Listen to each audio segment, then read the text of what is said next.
नमस्कार, आप देख रहे हैं जनादेश। में हूं आपके साथ प्राची सिंह। खबर शुरू करने से पहले एक नजर आज की हेडलाइंस पर।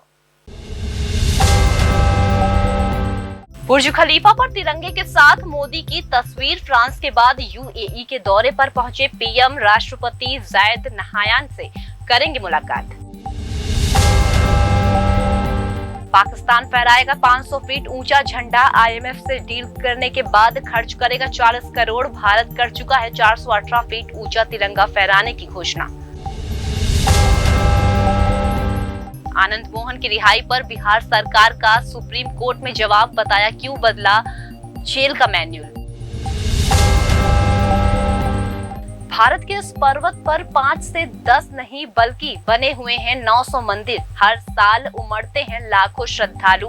आखिर ऐसा क्या है खास? पाकिस्तानी सेना के बदले सुर। भारत से करना चाहती है दोस्ती, ऐसे भेज रहे गुप्त संदेश। अब समाचार विस्तार से। फ्रांस के 2 दिन के दौरे के बाद प्रधानमंत्री नरेंद्र मोदी एक दिन के लिए यूएई पहुंच गए हैं। यहाँ अबू धाबी के एयरपोर्ट पर उन्हें यूएई के क्राउन प्रिंस शेख खालिद ने रिसीव किया है। इसके बाद वो राष्ट्रपति शेख मोहम्मद जायद अल नहायान से मुलाकात करेंगे। पीएम मोदी के स्वागत में बुर्ज खलीफा पर तिरंगे और उनकी तस्वीर के साथ welcome honourable prime minister Narendra Modi लिखा गया। पीएम बनने के बाद ये उनका 5वां यूएई का दौरा है। 2019 में पीएम मोदी को यूएई ने अपने सर्वोच्च सम्मान अवार्ड ऑफ जायद से सम्मानित किया था। दोनों देशों के बीच रणनीतिक साझेदारी को लेकर चर्चा होगी। भारत और यूएई काफी समय से डॉलर छोड़ दरहम और रुपए में व्यापार करने के समझौते पर डिस्कस कर रहे हैं। ऐसे में पीएम मोदी का यूएई दौरा काफी अहम है। रूस, सऊदी अरब और इराक के बाद यूएई भारत का चौथा सबसे बड़ा तेल आपूर्ति करता है। यूएई उन अरब देशों में से एक है जो पाकिस्तान के नजदीकी है। उनकी दोस्ती का अंदाजा इस बात से लगाया जा सकता है कि आर्थिक तंगी से जूझ रहे पाकिस्तान को यूएई ने भंडार बढ़ाने के लिए 1 अरब अमेरिकी डॉलर की मदद की है। ये पहला मौका नहीं, इससे पहले भी यूएई पाकिस्तान को कर्ज देकर मदद कर चुका है। हालांकि पाकिस्तान से अच्छे संबंध होने के बावजूद यूएई कश्मीर को लेकर भारत के खिलाफ कोई भी बयान देने से बचता है। 2019 में जब भारत ने कश्मीर को विशेष अधिकार देने वाले आर्टिकल 370 को खत्म किया तो यूएई ने इसे भारत का आंतरिक मसला बताता था, जबकि पाकिस्तान भारत के इस एक्शन पर अरब देश से कड़ी प्रतिक्रिया की उम्मीद कर रहा था। 14 फरवरी 2019 को कश्मीर को पुलवामा में आत्मघाती आतंकी हमले में 40 सीआरपीएफ जवान शहीद हुए। 26 फरवरी 2019 को इंडियन एयरफोर्स पाकिस्तान के बालाकोट में सर्जिकल स्ट्राइक करती है। इनमें कई आतंकियों को मारे जाने का दावा किया जाता है। 5 अगस्त 2019 को भारत सरकार जम्मू कश्मीर का विशेष दर्जा खत्म करते हुए अनुच्छेद 370 खत्म कर देती है और इसे केंद्र शासित प्रदेश घोषित कर देती है। 2019 में घटी ये 3 ऐसी घटनाएं थी जिनकी वजह से भारत और पाकिस्तान के बीच संबंध बेहद खराब हो गए थे। उस वक्त पाकिस्तान के प्रधानमंत्री इमरान खान का कहना था कि जब तक जम्मू कश्मीर में अनुच्छेद 370 बहाल नहीं किया जाएगा तब तक भारत से कोई बातचीत नहीं होगी। इधर भारत ने भी कहा कि जब तक आतंकियों पर कार्रवाई नहीं की जाती है तब तक बातचीत का सवाल ही नहीं उठता।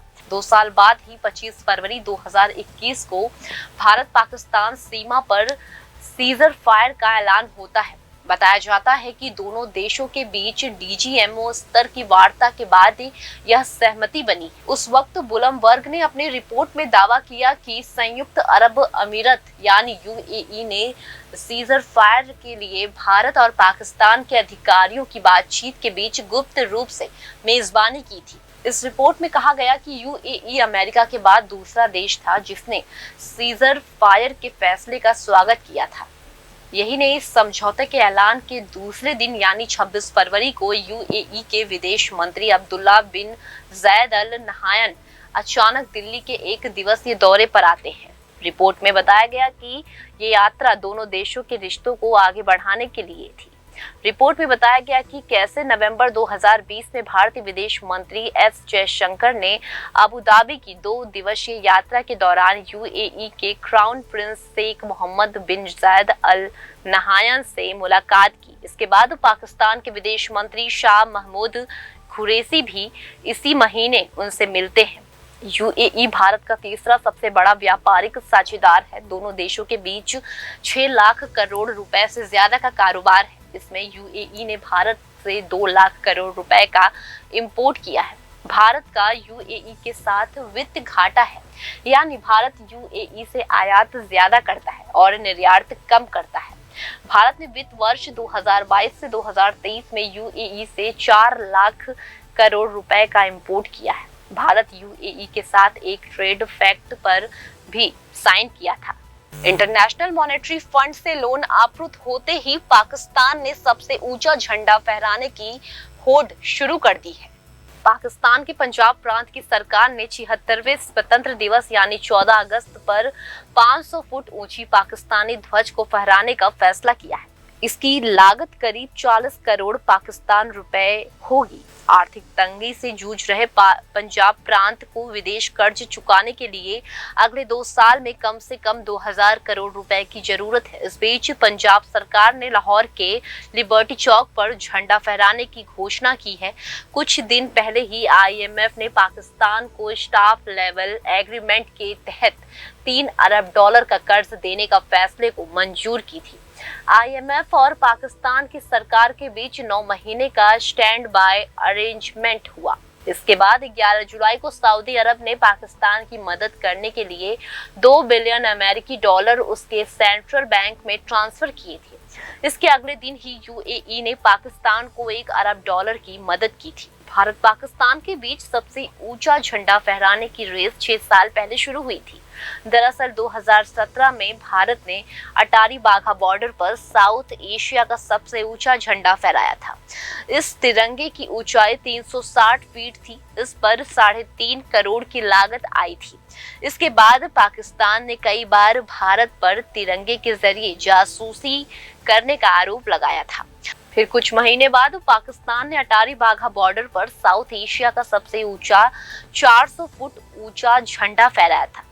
इसे तत्कालीन army chief general Qamar Javed Bajwa ने फहराया था। इसके बाद इसी साल भारत ने बॉर्डर के पास जॉइंट चेक पोस्ट पर पाकिस्तानी झंडे की ऊंचा तिरंगा फहराने के लिए 418 फीट का टावर इंस्टॉल कर दिया था।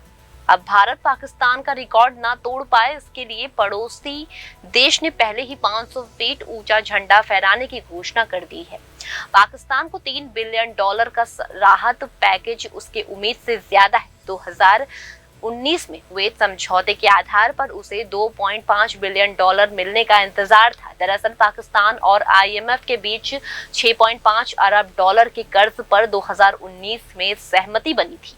इसकी 2 किस्तें पाकिस्तान को मिल चुकी है। तीसरी किस्त पर मंजूरी के लिए 30 जून यानी आज आखिरी दिन था। इसी दिन आईएमएफ ने डील को मंजूरी दी थी। पाकिस्तान आईएमएफ के साथ डील से पहले दिवालिया होने के कगार पर आ गया था। पिछले कुछ महीनों में नौबत ये आ गई थी कि लोगों फ्री की राशन के लिए लूट मचा रही थी। देश जनता की बुनियादी जरूरतें भी पूरी नहीं कर पा रही थी। पाकिस्तान में जून के महीने में आई आर्थिक तंगी का अंदाजा रोजमर्रा के सामान के दाम से लगाया जा सकता है। पाकिस्तान को आईएमएफ की तरफ से कर्ज मिलने की मंजूरी 8 महीने देरी से मिली। इसकी वजह से यही कि इमरान खान ने सरकार गिरने की ठीक 2 दिन पहले पेट्रोल डीजल 10 रुपए तक सस्ता कर दिया था, जिससे आईएमएफ नाराज हो गया था। शहबाज शरीफ ने प्रधानमंत्री बनने के बाद कई बार पेट्रोल के दाम बढ़ाए थे, लेकिन इसके बाद भी आईएमएफ की शर्तें पूरी नहीं कर पा रहे थे। बाहुबली नेता आनंद मोहन की जेल से रिहाई के मामले पर बिहार सरकार ने बचाव किया है।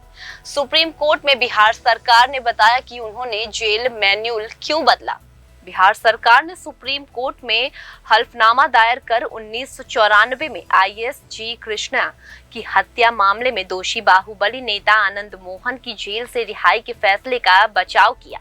बिहार सरकार का कहना है कि उम्र कैद की सजा काट रहे किसी कैदी को रिहाई को सिर्फ इस आधार पर खारिज नहीं किया जा सकता क्योंकि मारा गया पीड़ित सरकारी कर्मचारी था। बिहार सरकार का कहना है कि उसने राज्य जेल नियम वाली के उस प्रावधान को खत्म किया है जो पीड़ित की हैसियत के आधार पर भेदभाव करता है।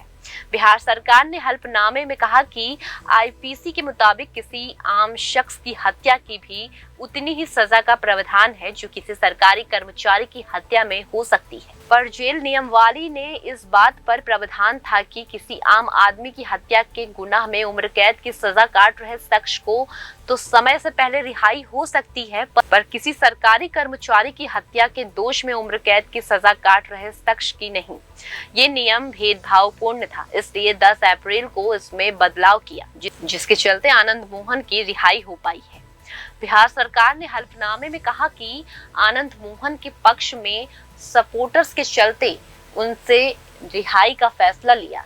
बिहार सरकार ने हल्फनामे में कहा कि आनंद मोहन के पक्ष में रिपोर्टर्स के चलते उनसे रिहाई का फैसला लिया। आनंद मोहन ने जेल में रहते हुए 3 पुस्तकें लिखी, जेल अधिकारियों की ओर से जो काम दिया वो पूरा किया। इस सब के मद्देनजर उसकी रिहाई के फैसले लिया गया और कोर्ट को ये भी ध्यान रखना चाहिए कि किसी दोषी की समय से पहले रिहाई से सरकार के फैसले की न्यायिक समीक्षा का दायरा बहुत सीमित रहता है। आनंद मोहन की रिहाई के खिलाफ जी कृष्ण की पत्नी उमा ने याचिका दाखिल की। उन्होंने इस फैसले पर सवाल उठाते हुए रद्द करने की मांग की है। सुप्रीम कोर्ट ने याचिका पर सुनवाई करते हुए बिहार सरकार को नोटिस जारी करते हुए रिहाई से जुड़ी फाइल पेश करने को कहा था। याचिका में आरोप लगाया गया है कि बिहार सरकार ने 10 अप्रैल को सिर्फ राजनीतिक वजह से जेल नियमावली के नियम 481(a) को बदल दिया। 2012 में बिहार सरकार की तरफ से बनाई गई जेल नियमावली में सरकारी कर्मचारी की हत्या को जघन्य अपराध माना गया था। इस अपराध में उम्र कैद पाने वालों को 20 साल की अवधि से पहले किसी तरह की छूट न देने का प्रावधान था, लेकिन राज्य सरकार ने जेल नियमावली में बदलाव कर सरकारी कर्मचारी की हत्या को भी सामान्य हत्या की श्रेणी में रख दिया गया। इसी के चलते आनंद मोहन का जेल से बाहर आने का रास्ता साफ हो गया। आपने कई तीर्थ स्थलों की यात्राएं की होंगी, लेकिन क्या आप भारत के ऐसे अनोखे पर्वत के बारे में जानते हैं जहां पर 5 या 10 नहीं बल्कि 900 भव्य मंदिर बने हुए हैं। उन मंदिरों के दर्शन के लिए हर साल लाखों श्रद्धालु वहां उमड़ते हैं। भारत दुनिया का एकमात्र ऐसा देश है जो अपनी अजब विविधताओं से सबको हैरान कर देता है। आज हम ऐसे ही एक अजूबे के बारे में बताने जा रहे हैं जिसके बारे में आप शायद अब तक नहीं सुने होंगे। ये तो सबको पता है कि सनातन धर्म और संस्कृति को मानने वाले भारत में जगह जगह मंदिर होना सामान्य बात है। आपको विभिन्न पर्वतों पर भी तमाम ऐतिहासिक मंदिर मिल जाएंगे जहां पर दर्शन करने के लिए हर साल लाखों श्रद्धालु पहुंचते हैं। लेकिन क्या आपको पता है कि भारत में एक पर्वत ऐसा भी है जहां पर 2 से 4 नहीं बल्कि 900 मंदिर है। ये पर्वत गुजरात के भावनगर जिले के पालीताना इलाके में है। इस पर्वत का नाम शत्रुंजय पर्वत है। इस पर्वत के पास से शत्रुंजय नदी गुजरती है जिसके नाम पर इस पर्वत का नाम पड़ा है। भावनगर शहर के इस पर्वत की दूरी करीब 50 किमी है। ये पर्वत लाखों श्रद्धालुओं की आस्था का बड़ा केंद्र है। हर साल वहां पर बड़ी संख्या में श्रद्धालु उमड़ते हैं। इन मंदिरों का निर्माण 11वीं सदी में हुआ था। ये मंदिर संगमरमर से बने हुए हैं। इनकी खूबसूरती नक्काशी ध्यानवान रूप में की गई है जो हर किसी को मोहित कर लेता है। सुबह होने पर जब सूरज की किरणें इन मंदिरों पर पड़ती हैं तो वे सोने की तरह चमक उठते हैं, जबकि चंद्रमा की रोशनी पड़ने पर मोती की तरह सफेद चमकती हुई दिखाई देती। मान्यता है कि इसी शत्रुंजय पर्वत पर जैन तीर्थकर भगवान ऋषभदेव ने ध्यान किया था। साथ ही अपना पहला उपदेश भी उन्होंने यहीं पर दिया था। इस पर्वत के मुख्य मंदिर ऊंचाई पर बने हैं। यहाँ तक पहुँचने के लिए श्रद्धालुओं को करीब 3000 सीढ़ियां चढ़नी पड़ती है। कहते हैं कि जैनियों के 24 में से 23 तीर्थकर इस पर्वत पर ध्यान योग के लिए पहुंचे थे। इसके चलते जैन समुदाय में इस पर्वत को लेकर बहुत ही मान्यता है। मंदिरों वाले पर्वत के रूप में प्रसिद्ध ये इलाका पालीताना शहर में है। दिलचस्प बात यह है कि यह कानूनी रूप से शुद्ध शाकाहारी शहर घोषित है और वहां पर अंडा मांस की कोई दुकान नहीं है। इसके चलते वहां पर केवल सात्विक विचार और शाकाहारी भोजन करने वाले लोग ही निवास करते हैं। अपने मुल्क की बेहतरी के लिए पाकिस्तान सेना अब भारत के साथ दोस्ती करना चाहती है। शायद वो समझ चुकी है कि लड़ाई से उसकी हालत और बिगड़ जाएगी। जानिए किस तरह से पाकिस्तान दोस्ती का इशारा कर रही है भारत से। भारत का पड़ोसी मुल्क पाकिस्तान इन दिनों आर्थिक और राजनीतिक संकट से गुजर रहा है। पाकिस्तान की महंगाई आसमान छू रही है। पाकिस्तान आवाम सरकार के सामने त्राहिमाम कर रही है। आपको बता दें कि पाकिस्तान की शासन व्यवस्था में वहां की सेना का सीधा दखल है। पाकिस्तानी सेना जिसे चाहती है उसे सत्ता के शिखर पर बैठाती है और जब चाहती है सरकार गिरा देती है। पाकिस्तान के इतिहास में चंद अपवाद जरूर हो सकते हैं, लेकिन शासन में सेना की पकड़ को नजरअंदाज नहीं किया जा सकता। इसी पाकिस्तानी सेना को भारत के शेरों ने 4 बार जंग में धूल चटा दी थी। अपने मुल्क की बेहतरी के लिए पाकिस्तानी सेना अब भारतीय सेना से दोस्ती करना चाहती है। शायद वह समझ चुकी है कि लड़ाई से उसकी हालत और बिगड़ जाएगी। वर्तमान में भारत चंद्रयान 3 जैसे मिशन को लॉन्च कर रहा है। वहीं पाकिस्तान खुद को दिवालिया होने से बचाने की कोशिश में लगा हुआ है। अब पाकिस्तानी सेना भारत की ओर से दोस्ती चाहता है। इसके लिए पाकिस्तान पत्रकार शहजाद चौधरी के एक रिपोर्ट के मुताबिक पाकिस्तान चाहता है कि वह भारत के साथ आपसी दुश्मनी छोड़ दे। मामला सबसे ज्यादा जहां पर गंभीर दिखाई देता है वह मुद्दा है कश्मीर का। हालांकि पाकिस्तानी आरोप लगाते हैं कि आतंकवाद का हवाला देकर हर बार पाकिस्तान को उसकी स्थिति स्पष्ट करने के लिए मजबूर किया जाता है।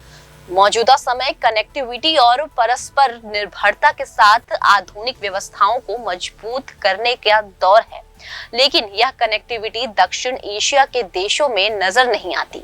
दक्षिण एशिया का क्षेत्र दुनिया के सबसे कम कनेक्टिविटी वाला इलाका बन गया है। दक्षिण एशिया में मौजूद 8 देश सामूहिक वैश्विक व्यापार का सिर्फ 2% का ही व्यापार करते हैं। पाकिस्तान ये भी कहता है ये पहली बार हो रहा है जब भारत पाकिस्तान पर किसी तरह का दबाव बना रहा है। पाकिस्तान की अर्थव्यवस्था संकट में है और राजनीतिक अस्थिरता बनी हुई है। पाकिस्तान पर वर्षों से चल रहा कुशासन से ग्रस्त की तरफ से ले जा रहा है। ऐसे में भारत को पाकिस्तान की मदद करनी चाहिए। एक रिपोर्ट में ये भी सामने आया है कि पाकिस्तान कहता है कि अगर दोनों देशों के बीच में व्यापार का रास्ता खुलता है तो इससे सीमा के दोनों तरफ बैठे लोगों को सीधे तौर पर फायदा होगा। अंत में उसने ये भी कहा कि भविष्य में प्रगति का रास्ता बेहतर हो जाएगा। फिलहाल खबरों में सिर्फ इतना ही। आगे खबरों में बने रहने के लिए देखते रहिए जनादेश।